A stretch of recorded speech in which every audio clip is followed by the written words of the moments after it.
नमस्कार, फुटकर न्यूज़ में आप सभी का स्वागत है। मैं निधि विनोदिया। अकबर इलाहाबादी का एक शेर है, खींचो ना कमानों को न तलवार निकालो, जब तोप मुकाबिल हो तो अखबार निकालो। मतलब पत्रकारिता की एक अहमियत हुआ करती थी, एक स्तर हुआ करता था, एक हैसियत हुआ करती थी। पत्रकारिता को तोप और तलवारों से अधिक महत्व दिया जाता था। लेकिन बढ़ते समय के साथ, बदलते समय के साथ पत्रकारिता का जो स्तर है वो काफ़ी नीचे आ गया है और उसकी विश्वसनीयता और जो निष्पक्षता है वो उस पर काफ़ी सवाल उठते जा रहे हैं।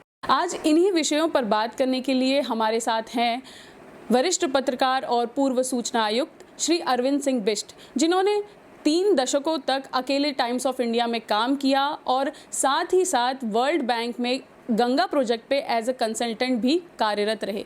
तो आइए बात करते हैं श्री अरविंद सिंह बिष्ट जी से कि क्या कहना है उनका, क्या नज़रिया है आज की मीडिया, आज की पत्रकारिता पर। सर, आपका बहुत बहुत धन्यवाद हमारे चैनल से जुड़ने के लिए। बहुत बहुत धन्यवाद, क्योंकि आज आपने इस प्लेटफॉर्म पर इस महत्वपूर्ण विषय पर चर्चा करने के लिए समय निकाला और मुझे इसके लिए चुना। मैं दिल से आपका आभारी हूँ। आपकी जो शुरुआत रही है पत्रकारिता में वो किस तरह से रही, क्योंकि सर आपने काफ़ी लंबा समय पत्रकारिता में दिया है, तो आपने शुरुआत कहाँ से की थी? देखिए, मैं संक्षिप्त में बताता हूँ कि जब मैंने पत्रकारिता शुरू की थी उस दौर में, ये करीब आज से 40 साल पुरानी बात है, उस दौर में बहुत लोग पत्रकार बनना नहीं पसंद करते थे, क्योंकि तनख्वाहें बहुत कम होती थी। इसका कोई स्वरूप एक कैरियर की तरह नहीं था, बट एक था कि एक लगन के हिसाब से इसमें लोग काम करते थे। मैं जब लखनऊ में पहली बार आया था तो मैं भी ये सोच के नहीं आया था कि शायद मैं पत्रकार बनूं, पर वो अंदर से कुछ ऐसी चीज़ें थी कि जो शायद मुझे पत्रकार के रूप में या पत्रकारिता की ओर मुझे आकर्षित करती रही। क्योंकि मैं जब अपने छात्र जीवन में भी था तब भी हम कुछ पत्रिकाओं से जुड़े रहते थे, कुछ साप्ताहिक अखबारों से जुड़े रहते थे, उसमें कुछ ना कुछ खबरें भेजा करते थे। तो शायद अनकॉन्शियसली मुझे भी नहीं मालूम था कि मैं पत्रकार होना चाहता हूँ, पर मैं उसकी तरह आकर्षित था और उसमें मैं काम करता था। उसी बीच में नेशनल हेराल्ड, शायद आप जानती हैं कि ये कांग्रेस का एक माउथ पीस हुआ करता था। तो 1980 में जब मैं पहली बार आया तो उसमें कुछ पोस्टिंग आई, तो मैंने भी उसमें अप्लाई किया और थोड़ा सा टेस्ट वेस्ट होने के बाद मुझे भी एक अप्रेंटिस रिपोर्टर के रूप में वहाँ पर काम करने का मौका मिला। और फिर बस वो पत्रकारिता की शुरुआत 1980 से हुई। लखनऊ आया तो लखनऊ से मुझे कुछ लगाव सा हुआ और औरंगाबाद भी मैं गया, पर मैं उसको छोड़ करके मैं फिर हर कोशिश ये थी कि मैं लखनऊ किस तरह से वापस आ जाऊं। मैं लखनऊ वापस आया और God willing times of India उस समय शुरुआत हुआ था। 88 में मैंने टाइम्स ऑफ इंडिया को ज्वाइन किया और 88 से 2014 तक मैं टाइम्स ऑफ इंडिया में रहा। और टाइम्स ऑफ इंडिया में यूँ समझिए आपकी लगभग ये 3 दशक का समय था जब मैं टाइम्स ऑफ इंडिया में काम किया मैंने। अच्छी बात ये थी कि टाइम्स ऑफ इंडिया में मैं जब काम कर रहा था तो उस बीच में मुझे एक वर्ल्ड बैंक में कंसल्टेंसी का एक ऑफ़र मिला और ये बहुत ही अच्छा एक अनुभव था, क्योंकि गंगा प्रोजेक्ट शुरू होने वाला था, जिसे तब ये निर्मल भारत के रूप में था, आज ये स्वच्छ भारत के रूप में हमारे सामने है। और मुझे इलाहाबाद, वाराणसी और कानपुर पे गंगा के ऊपर एक पॉलिटिकल डायमेंशन के ऊपर काम करने का मौका मिला और वो कंसल्टेंसी के लिए मैंने वर्ल्ड बैंक में काम किया। इस तरह से मेरी शुरुआत हुई है। तो सर, लगभग आपने काफ़ी लंबा समय पत्रकारिता में गुजारा है, तो आपको क्या लगता है कि पत्रकारिता यानी कि मीडिया की जो विश्वसनीयता है, जो निष्पक्षता है, उसने खो दी है कहीं ना कहीं? देखिए, मैं बिल्कुल ये तो नहीं कहूँगा कि बिल्कुल खो दी है, परंतु गिरावट जरूर आई है, इस बात को हम मानेंगे। और ये बड़ा दुर्भाग्य की बात है कि पहले मीडिया को अगर आप देखें, जब भारत देश आज़ाद नहीं था तब ये एक मिशन के रूप में हुआ करती थी। पहले मिशनरी झील से अखबार में लोग आते थे। जब उसके बाद का दौर है, जब हम लोग शुरू हुए तो एक प्रोफेशन के रूप में इसको एक डेवलप हुआ। पर अनफॉर्चुनेटली आज के टाइम में जब आप देखते हैं तो एक सेंसेशन जैसा लगता है। इसके लिए कारण बहुत से हो सकते हैं। मालिकों का भी एक वो हो गया है, क्योंकि पहले अखबार एक मिशनरी झील से थे, सिर्फ बिजनेस के लिए नहीं थे। बिजनेस कुछ और होता था, बिरला जी ने भी अखबार निकाला था, पर अखबार कमाई के लिए नहीं था, वो कमाई का साधन मेन नहीं था। ये एक जनता में चेतना जगाने का एक साधन था।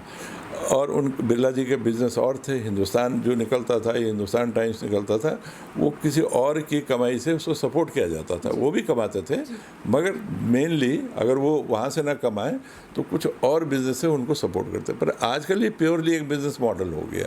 अब जब बिजनेस मॉडल हो गया तो उसमें कॉम्प्रोमाइज़ भी हो गए हैं और एडजस्टमेंट नहीं हुए हैं, कॉम्प्रोमाइज़ हो गए हैं। एक एडजस्टमेंट होना तो अच्छी बात है, एडजस्टमेंट तक तो एक सामान्य प्रक्रिया है, पर जब कंप्रोमाइज़ होते हैं तब हम अपने वैल्यूज़, अपनी मर्यादाओं को तोड़ देते हैं। तो वो आप उसको क्राइम भी कह सकते हैं, करप्शन की स्थिति में भी आ जाता है। तो वही वाली स्थिति हो गई है। और आज तो मुझे लग रहा है कि अखबार में जो एक इंफॉर्मेशन होनी चाहिए, वो इंफॉर्मेशन के बजाय इन्फॉर्मर जैसा लोग बिहेवियर करते हैं, वो ठीक बात नहीं है। तो सर, पहले की पत्रकारिता, आपके समय की पत्रकारिता और इस समय की पत्रकारिता में क्या फ़र्क आया है, क्या बदलाव आया है? मुझे याद है कि जब मैं 91 में टाइम्स ऑफ इंडिया का ब्यूरो चीफ था, तो मुझे एक मीटिंग अटेंड करने का मौका मिला था।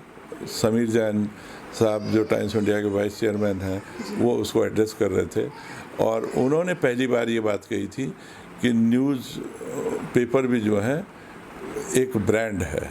तो मेरे लिए भी ये बिल्कुल एक झटका था। मेरे लिए नहीं होगा, बल्कि हमारे साथ बहुत सीनियर लोग थे, उन सब के लिए भी ये एक झटका था कि न्यूज़पेपर भी एक ब्रांड है। मतलब जैसे ब्रांड का मतलब जैसे एक रिबॉक का जूता है तो वो ब्रांड है, तो आप भी कहेंगे आप न्यूज़पेपर एक ब्रांड है। तो अब वो उस समय उनका बहुत से कंसेप्ट थे जो कि मतलब सोच से हटके थे कि भाई हम लोग समाज सुधारक नहीं हैं, हम लोग न्यूज़ देने वाले हैं, एक इंफॉर्मेशन प्रोवाइड करना है, बाकी आपका काम है। पहले ये होता था कि हम लोगों को लगता था कि हम लोग एक समाज सुधारक का भी काम करते हैं, परंतु उसके बाद हम मतलब ये और उसका ट्रेंड ये पड़ा कि टाइम्स ऑफ इंडिया ने जैसे जैसे जो बात कही, क्योंकि टाइम्स ऑफ इंडिया सबसे लीडिंग न्यूज़पेपर रहा, जो उसने किया, उसने अखबार का फॉर्मेट बदला, उसने न्यूज़पेपर का कंटेंट के बारे में अपनी बहुत डिस्कस किया, कंटेंट के बारे में बहुत सी चीज़ें कही कि ये वर्ल्ड पहले हम लोग हज़ार वर्ड की कॉपियाँ लिखते थे, फिर उन्होंने कहा साहब 1000 वर्ड की कोई कॉपी नहीं पढ़ता, इसको 500 वर्ड करिए, और अब तो ये नौबत आ गई कि 250 वर्ड हो गया।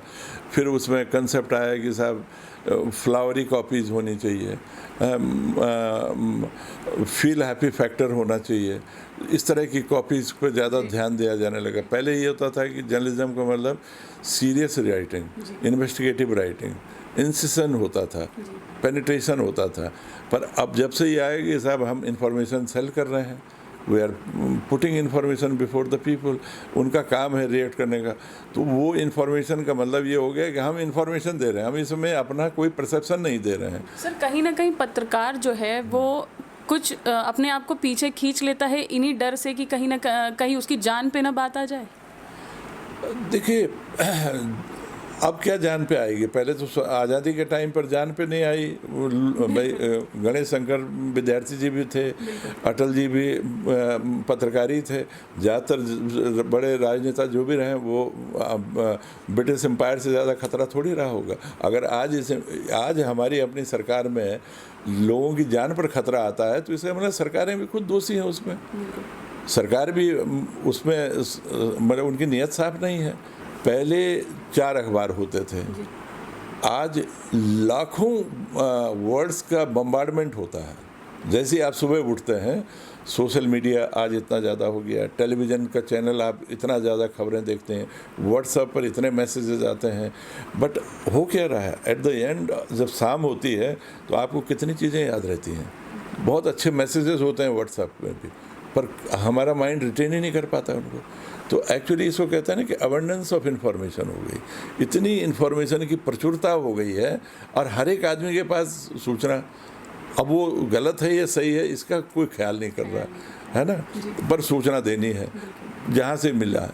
तो सबसे बड़ी दुखद बात ये हो गई कि एक तो मतलब पत्रकार को जितना वेल रेड होना चाहिए, जितनी पढ़ाई होनी चाहिए, वो उसके पास नहीं है।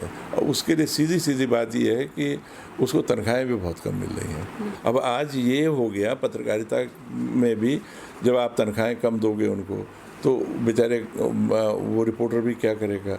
उनके लिए भी मेरे ख्याल में अब वो कैसे होगा, ये सब चीज़ें रेगुलेशन से तो काम नहीं हो सकती हैं, परंतु जो अखबार निकाल रहे हैं उनको भी खुद इस पे सोचना चाहिए कि हमें अखबार की क्वालिटी को अगर मेंटेन करना है तो उसमें कंटेंट की प्रेफरेंस होनी चाहिए, और कंटेंट की सार्थकता और उसकी मैं समझता हूँ कि उसका जो विश्वसनीयता वो सबसे बड़ा पॉइंट है। तो सर इस टीआरपी की जो रेस चल रही है उसमें कंटेंट की जो ओरिजिनलिटी है कहीं उस पर काफ़ी फ़र्क आया है सर। कंटेंट को मसालेदार बनाने की जो रेस चल रही है, कहीं ना कहीं लोगों का जो विश्वास है इस चीज़ को लेकर, पत्रकारिता को लेकर, मीडिया को लेकर, वो ख़त्म हो रहा नज़र आ रहा है। खत्म तो बिल्कुल हो रहा है। देखिए आज की डेट में आप अखबार वालों से पूछ लीजिए कि अखबार कितने बिक रहे हैं जी।